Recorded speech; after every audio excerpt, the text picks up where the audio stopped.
jalak kader lan perkutut duwe pedet sing jare wis lulus legati namanu dhewe dialusi ratelat pakane nalika ana sing arep tuku patuki mo mes membanjur guyu sing tuku biyo lemune wonge gede nanging cilik suarane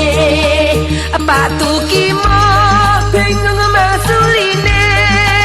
mergo guyu nganti ucul manuke wah manuk kula wis kula Mbak Ayu Tolong sampeyan cepat Mbak Ayu. Bener sakit nih Pak. Wah wis ucul Pak. Kurang hati-hati sih Pak Mo. Nyonya lemu banjur melu bingung patuki mo nguber cincing sarung nyonya lemu nganti cekikian mergo Pak Mo kok lali katoan Sampai lali katoan yo lagu iki kesupen Mbak Ayu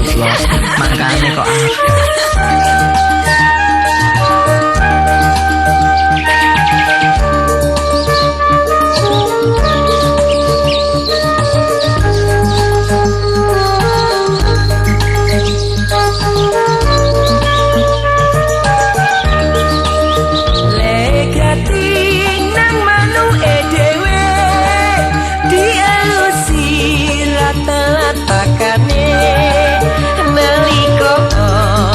sing arep tuku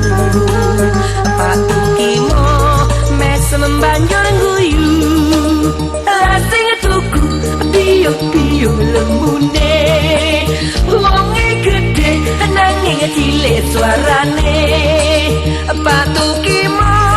bingung mangsuline mergo guyu nganti ucul manuke nyonya lemu banjur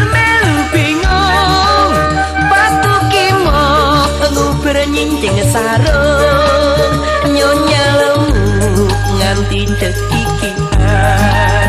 mergo Pak Mo kok lali katoan mergo Pak Mo kok lali katoan mergo Pak Mo kok lali katoan mergo Pak Mo kok lali katoan